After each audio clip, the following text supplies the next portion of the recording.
Broadcasting from the business capital of the world, this is the Podcast Business News Network. And welcome back, everybody. Learning so much. Every time we get together with this gentleman and the people that he's aligned with, and the common denominator here is how the arts heal. I want to say that again. The arts heal. What do I mean by the arts? Could be anything that we enjoy. Could be music, poetry, could be dance. And it heals all different types of people. Those going through, maybe emotional challenges, mental challenges, those who are incarcerated. It all begins with a wonderful organization called Baltic Street into Action. And he's the man behind that. Peter Jampel joins us once again here on our program. Peter, welcome back. How are you? Good, Steve. Nice to be with you. Yeah, we're going to learn a lot today about what I understand to be the peer movement of the arts. And let's get right into it. Who do we have with us today? Well, we have two guests. First, I'd like to introduce Gayle Bluebird. Gayle is a poet, a writer, and she's also a registered nurse who's a pioneer in the peer arts movement. And Gayle is going to be talking about her history in the early days of the use of the arts in recovery. And my other guest is Megan Caughey. And Megan is an artist. She's also a musician, as many people are multifaceted in their use of the arts in their own lives and recovery. And Megan is a assistant clinical professor in the psychiatry department at the University of Health and Science in Oregon. So welcome to both of you. So glad you were able to join us. Thank you, Peter. Nice to meet you both. Yes. Gayle, let me start with you. You go back to the very beginnings of a kind of formal appreciation and organization of how the arts became a force for health and recovery. And can you kind of take us back to the early days in the 70s when this was still not only not understood, but not even recognized? And how did you find it? And what was it like in those early days? Well, I was more like just there. I was in California when the group of ex-patients found each other, having been institutionalized for large periods of time, involuntarily, exposed and treated abusively with a number of a variety of different quote treatments, and that included restraint and seclusion, shock treatment, just and unpaid labor in the institutions. Mm-hmm. At any rate, this group, this is in the early 70s, found each other and developed what we call a civil rights movement. And I don't want to spend too much time on that, except to say that in what I was part of it, and what I noted was the artistic expressions of posters and signs and songs and sayings that were sung at demonstrations and protests. So that was the early 70s. They put out a newsletter called Madness Network News for many years until around in 1980s, when the federal government started noticing the power and impact that these people were making. And by this time, the movement was all over the country. They also now, by this time, had an emphasis on alternatives to treatment, which became the early drop-in centers. So in 1985 was the first alternatives conference. I wasn't there. I was there at the next one. And there were just sort of talent shows that were presented. And at one of these talent shows, and I think it was in West Virginia, somebody got up on stage and did a, quote, drunk act. And she acted out her own sort of expression of being drunk. And I had this aha movement, and I thought, oh my goodness, this is what our talent shows should be. So soon after, I took the position, if you want to call it that, of being an arts coordinator. I was not at all qualified, but nobody else was vying to be an arts coordinator at that time. They were very busy doing political movement kinds of things regarding involuntary treatment. There were different organizations. So again, fast forward, by this time, we had talent shows that were performances that were very specific, that told people's stories, that were original, and also reflected the meanings of a particular what the conference let's see, I'm trying to say a word and I have trouble. But anyway, each conference had a different approach. And so the talent shows would also reflect that. We also had early in those days a MC, Howie the Harp, and New Yorkers know who Howie the Harp is, also Californians. To us, he was the MC of our talent shows, and he was just great. He was very personal. He greeted everybody with a joke or something or other, and he also raised his hand and said, "What am I doing?" His cane, and said, "What am I doing?" And the audience would shout back, "Raising Cane." Well, we really we began an organization in 1991, Howie the Harp being one of four people, myself, Sally Clay, and Diane Cote. And we came up with the name Altered States of the Arts. And Altered States of the Arts really has grown and developed and did a number of very important things. We had a journal that went out all over the country, that different places, different states would do one of our Altered States journals. We did performances not only at Alternatives and other places. We also had a website that Ed Pizicki did for many years until he died. The only thing we didn't do with Altered States was organize as an incorporated 501c3. So let's fast forward again to, I think it was 2020. You'll have to also let me know about timing, because I don't mean to run off, but I'll try to pack in as much as I can. Okay.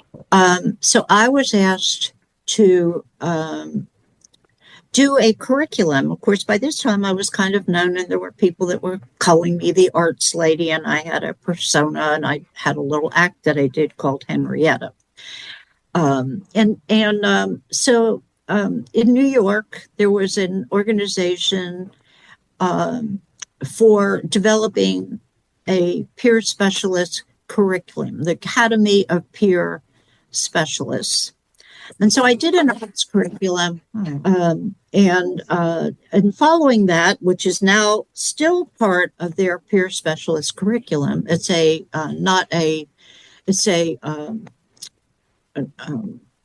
what's the word I'm looking for? It wasn't an essential course that people had to take. So that I did work very hard on that for several years. It still exists.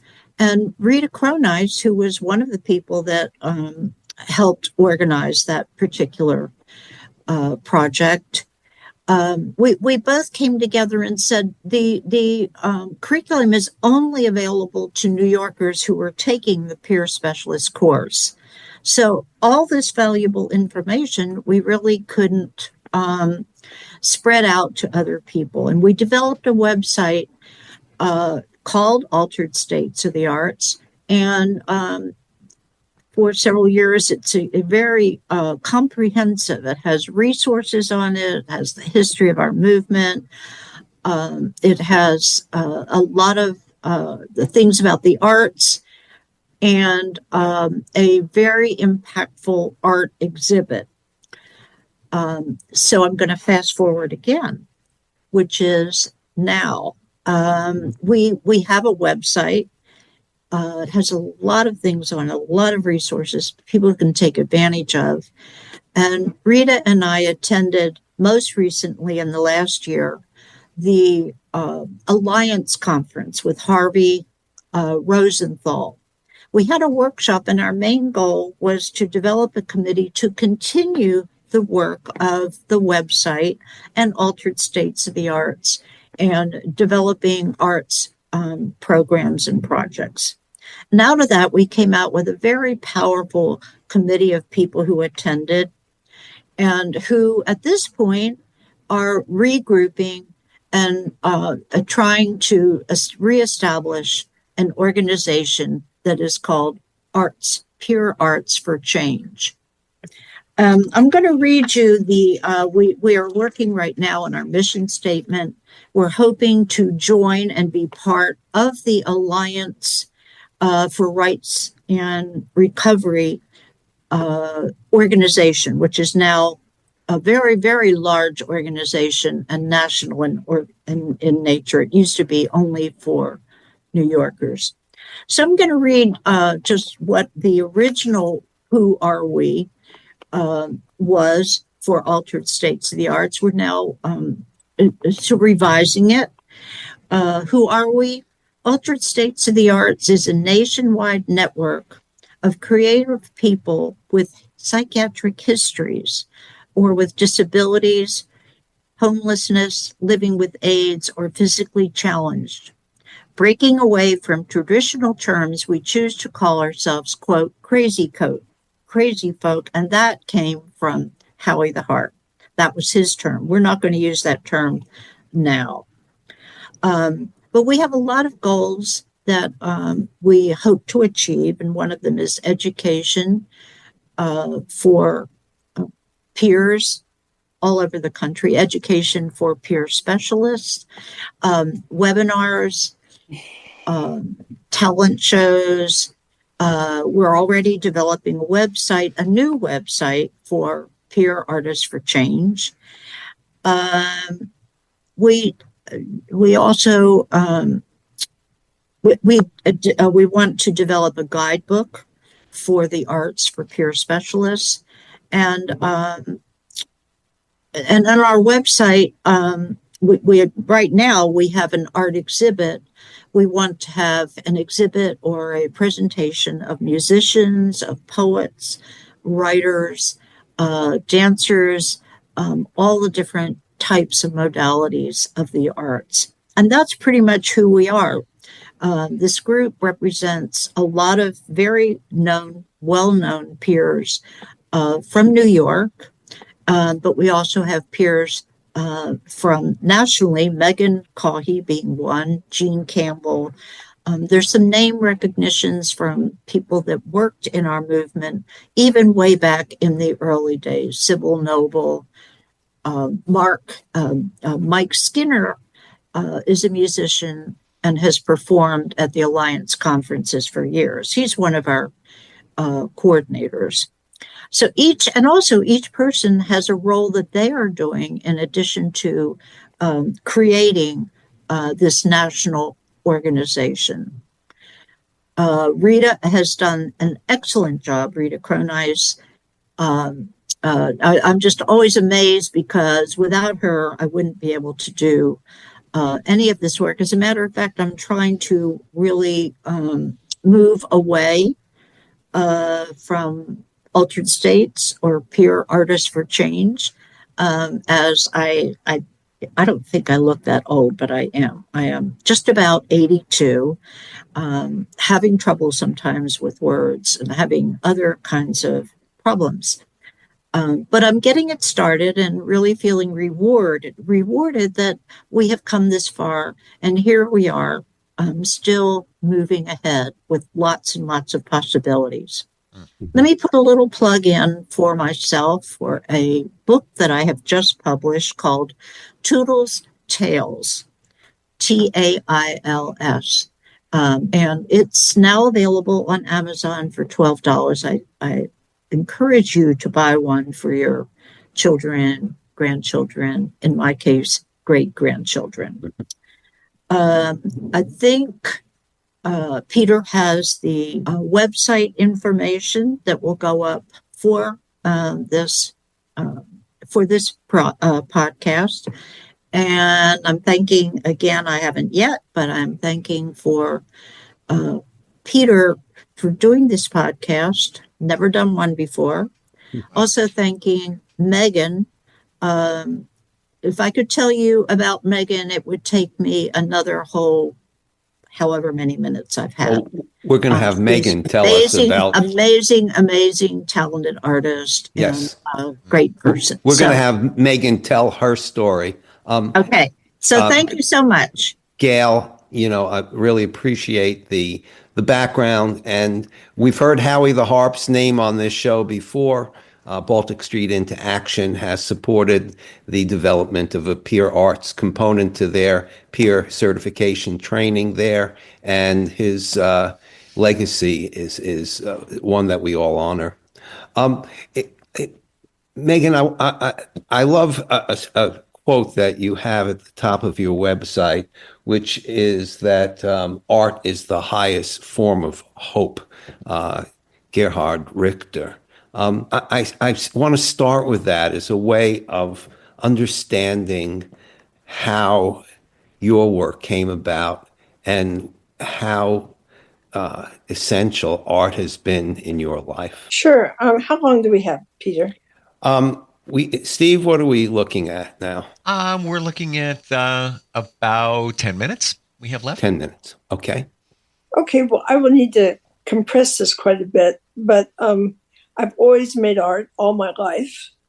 When I was 19, I was away at school for the first time. And in an art history class, I started hearing voices and ended up being diagnosed with schizophrenia. And when I was an undergraduate, I actually got college credit for suicide prevention.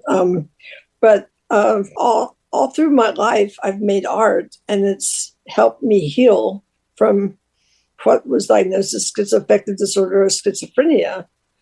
And at one point, I was in a very radical, awful treatment program where they did reparenting. They thought that schizophrenia was caused by faulty parenting, so they would reparent. Anyway, I ran away and was happy to find out that drawing paper came in big rolls. I didn't know it at that time, but I found this big roll of paper, so I started doing these drawings called the human beings. What I found out at one point when I was going to go to graduate school as an art therapist, I was taught this thing called free drawings, where you get behind a piece of paper, you sit in front of a piece of paper, but you don't think about what you're going to draw or paint. Your hand takes the oil pastel or whatever you have, and it in your unconscious just pours out.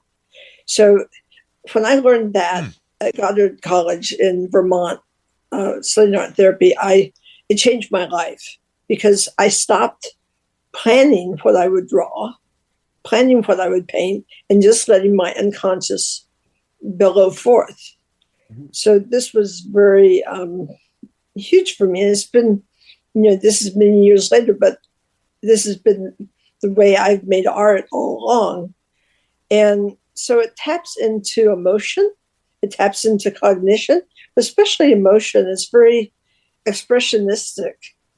And, sometimes over my life, I've done peer services and led peer programs and things like that, and trained police and trained doctors. And you'd be surprised. I mean, doing training for a room full of police, and then one or two of them start to cry when they see your art because it touches something that they feel in their own humanness. people don't know that police can cry when they see something that's emotional, but they do. And now I'm on the faculty of the medical school here in Oregon.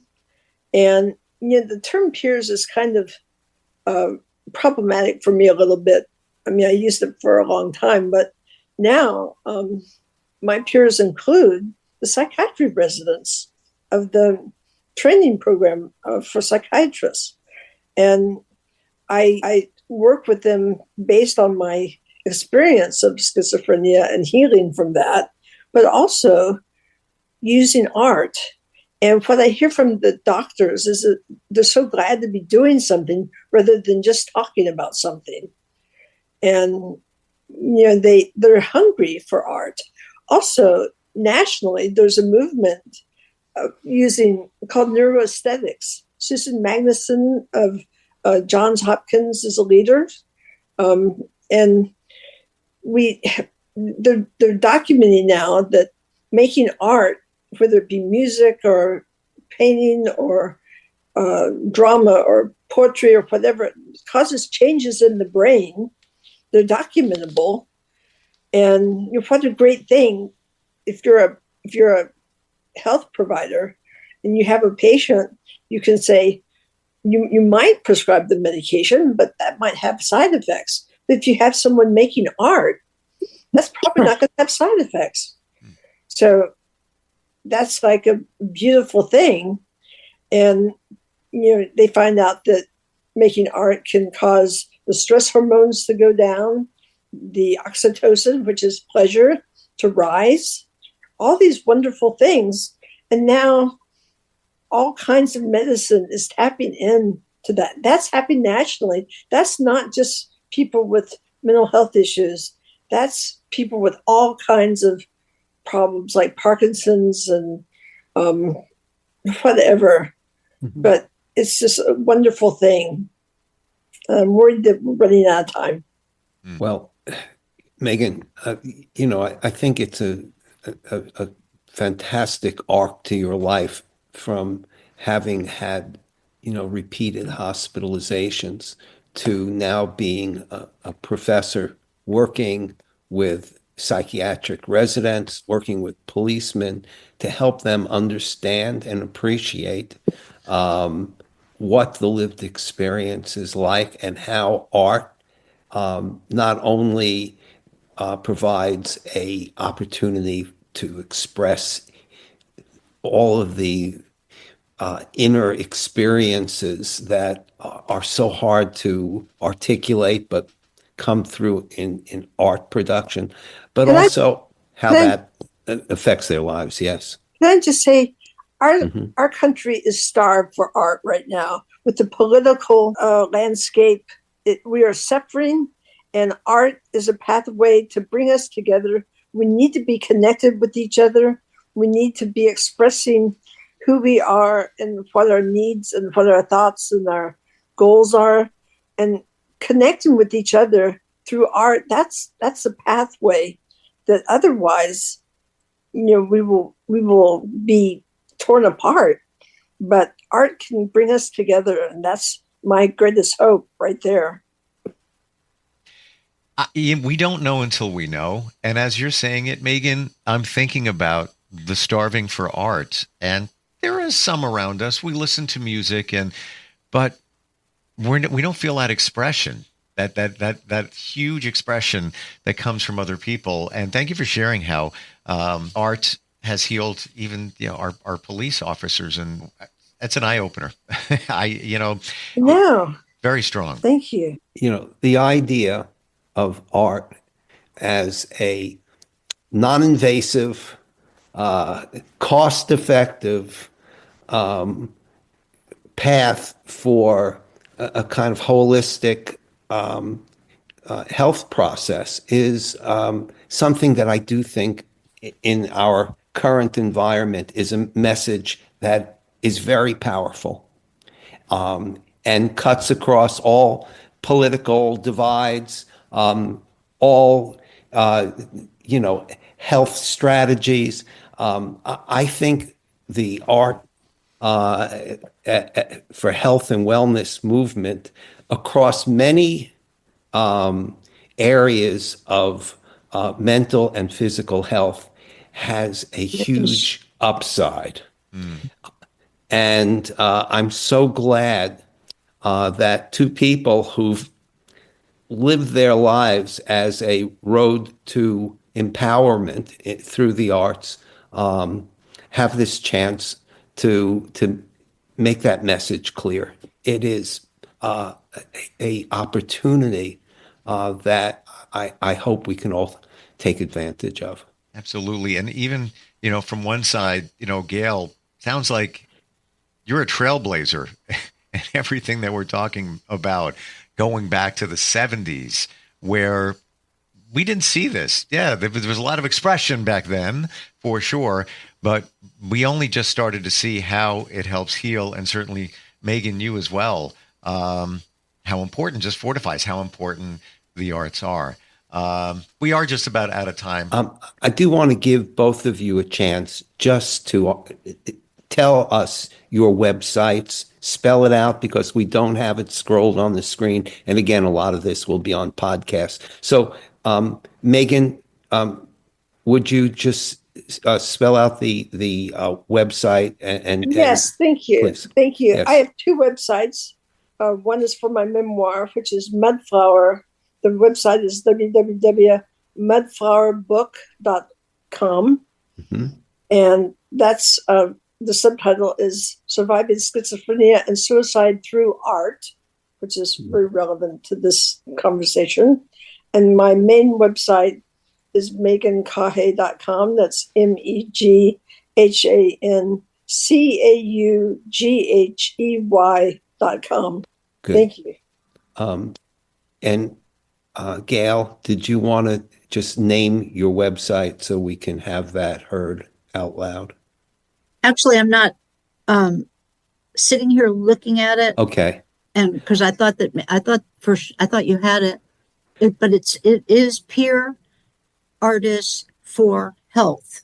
Okay. And Rita uses the number 4, but I doubt if that's how it is on the website. But I think that would Peer Artists for Health would. I looked it up. It came up fine with that. Okay, good.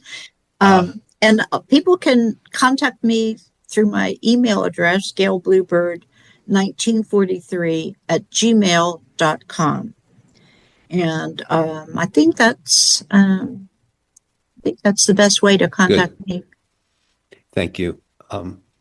Thank you both so much for being here. I feel like there's much more to say, but so glad you were able to make it today. Yeah, appreciate everything today and all the insight. And again, going back to what seems like some of the beginnings of the realization how impactful art is. And by the way, got to share, BalticStreetIntoAction.com is the website for that wonderful organization, and 501c3. It's a nonprofit. Could always use support and your insight. And again, all of you, thank you again for being here today. Really appreciate it.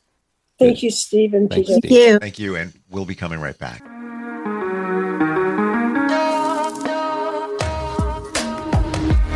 Broadcasting from the business capital of the world, this is the Podcast Business News Network. It's Thursday night, and you're grabbing drinks with some friends. Started off with a pitcher for the table, which quickly becomes 2. There's pool. And there's the photo booth. All right, everybody squeeze in. Say cheese!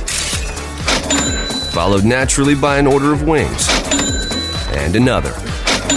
Can we get some extra ranch sauce?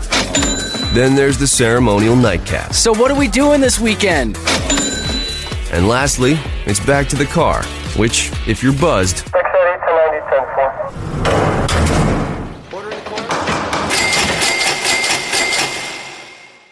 could be the most expensive night of your life. Getting pulled over for buzzed driving could cost you around $10,000 in fines, legal fees, and increased insurance rates. Nothing kills a buzz like getting pulled over for buzzed driving, because buzzed driving is drunk driving. Brought to you by the National Highway Traffic Safety Administration and the Ad Council.